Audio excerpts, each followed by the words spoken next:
बिस्मिल्लाहिर्रहमानिर्रहीम। अस्सलाम वालेकुम। कुरान मजीद बहुत सी आयत में हज़रत नूह अलैहिस्सलाम के बारे में बयान किया गया है और मजमूई तौर पर कुरान की 29 सूरतों में इस अजीम पैगंबर के बारे में गुफ्तगू हुई है। इनका नाम 43 मरतबा कुरान करीम में आया है।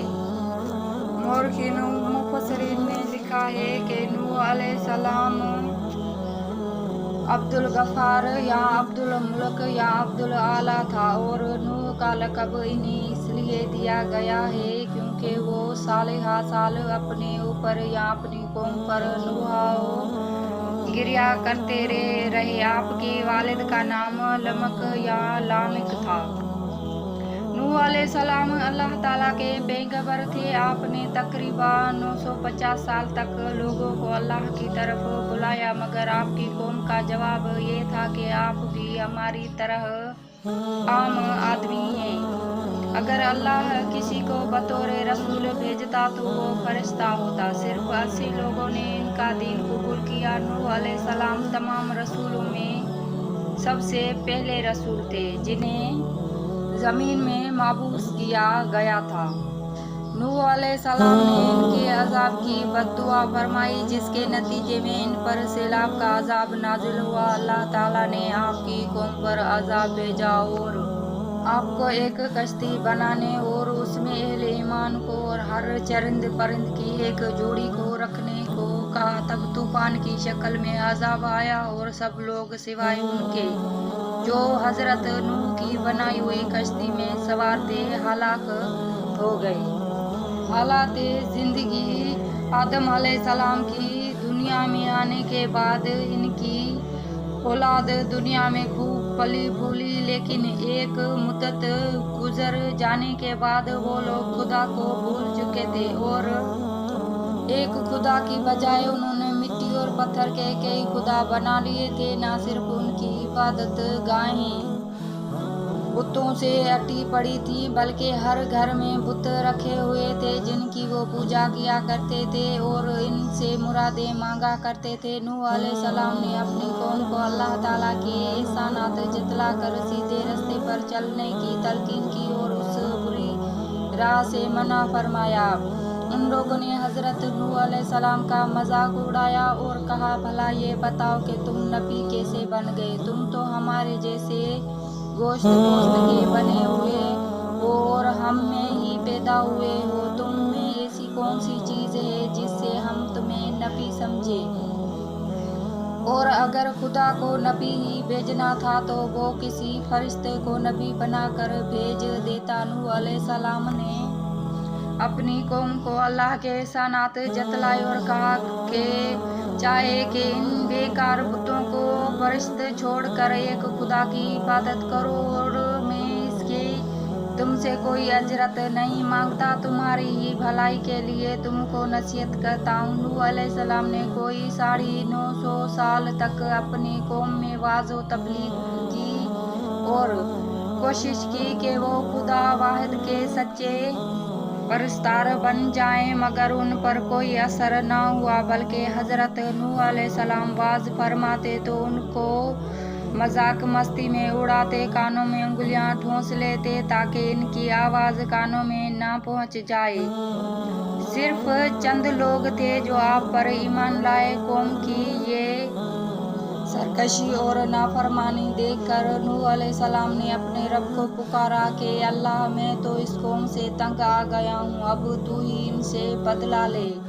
कश्ती अल्लाह ताला ने हजरत नूह अलैहिस्सलाम को हुक्म दिया कि कश्ती बनाओ और ये भी हुक्म दिया कि देखना अब किसकी सिफारिश ना करना, अब उन पर ज़रूर अजाब नाज़िल होके रहेगा। हजरत नूह अलैहिस्सलाम खुदा के हुक्म के मुताबिक कश्ती बनाने में लग गए। जब आप कश्ती बना रहे थे तो कौम के लोग उसका मजाक उड़ा रहे थे, ताने कस रहे थे कि कल तक तबलीग कर रहे थे, आज बड़ी बन गए। कभी कहते कि कश्ती तो बना रहे हो लेकिन दरिया कहाँ से लाओगे कश्ती चलाने के लिए? हजरत नूह अलैहिस्सलाम अपने काम में लगे रहे। जब कश्ती बनकर तैयार हो गई तो खुदा ने हुक्म दिया कि अपने अहल और उन को कश्ती पर सवार कर लो जो मुझ पर ईमान ले आए हैं, और हर जानवर का एक एक जोड़ा भी कश्ती में रख लो। कौम नूह पर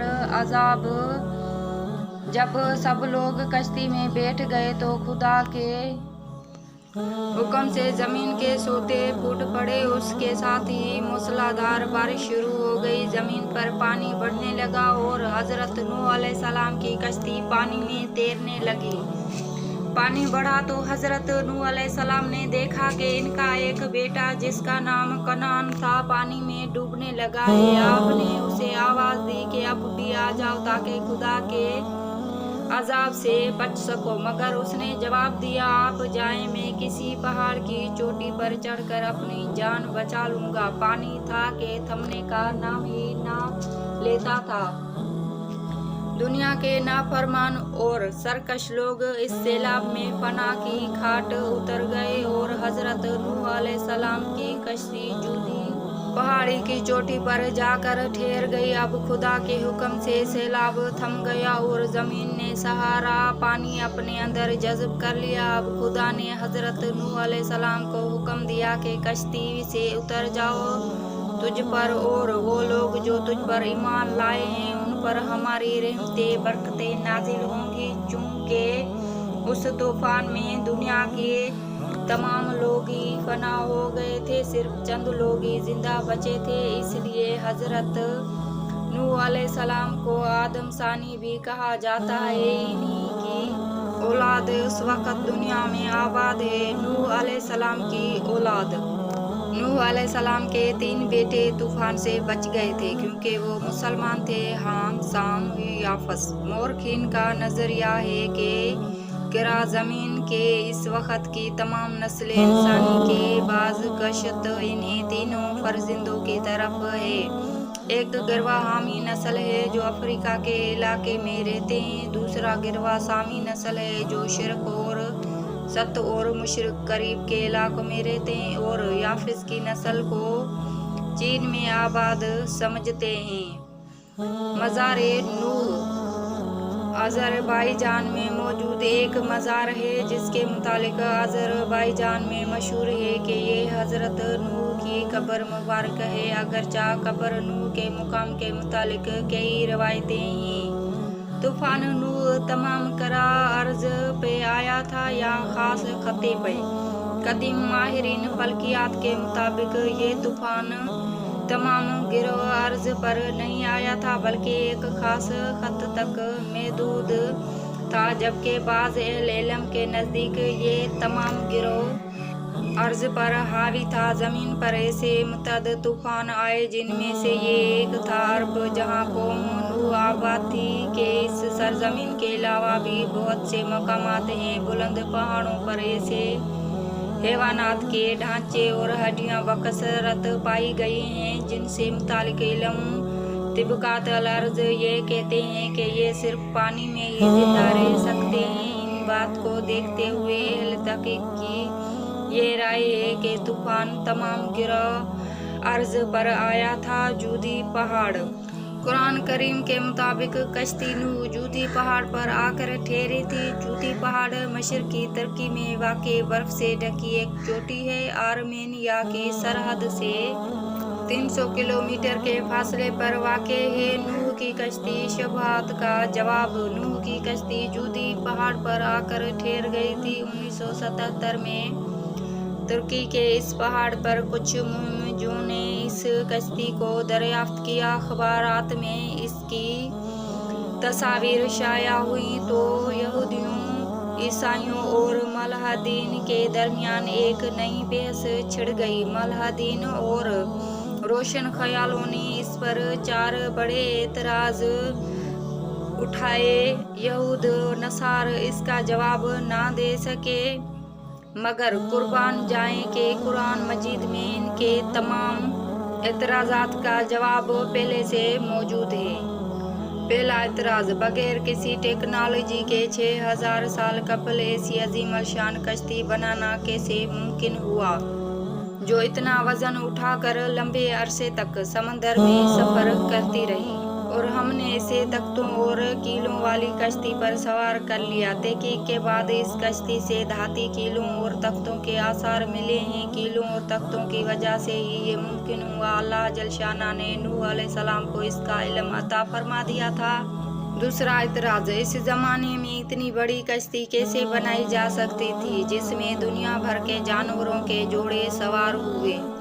यहाँ तक कि जब हमारा हुक्म आम पहुँचा और तनूर उबलने लगा, हमने कहा कि इस कश्ती में हर किस्म के जानदारों में से जोड़े यानी 2 जानवर, एक नर और एक मादा सवार करा ले और अपने घर के लोगों को भी सवाए उनके जिन पर पहले से बात पड़ चुकी है, और सब ईमान वालों को भी। उसके साथ ईमान लाने वाले बहुत ही कम थे।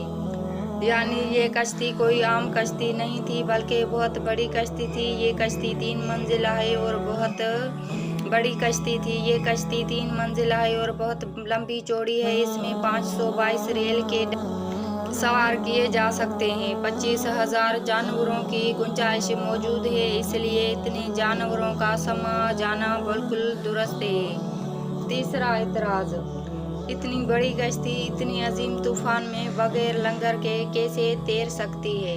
नूह अलैहिस्सलाम ने कहा, इस कश्ती में बैठ जाओ, अल्लाह ही के नाम से इसका चलना और ठहरना है। यकीना मेरा रब बड़ी बख्शिश और बड़े रहम वाला है। हैरत अंगेज तौर पर जिस पहाड़ पर ये कश्ती ठहरी है, इसके नीचे वादी में चट्टानों के नीचे बड़े बड़े लंगर दरियाफ्त हुए हैं, वो इसी कश्ती के लंगर हैं। चौथा एतराज, एक लकड़ी की कश्ती इतने लंबे अरसे तक एक पहाड़ की चोटी पर कैसे बाकी रही, और हमने इसे अहले दुनिया के लिए अपनी कुदरत की निशानी बनाया है, तो है कोई नसीहत हासिल करने वाला। हालियात तहकीक से पता चलता है इस पूरी पहाड़ी सिलसिले में सिर्फ इस पहाड़ की चोटी पर बर्फ है जहाँ पे ये कश्ती है। बर्फ की वजह से ये कश्ती महफूज रही।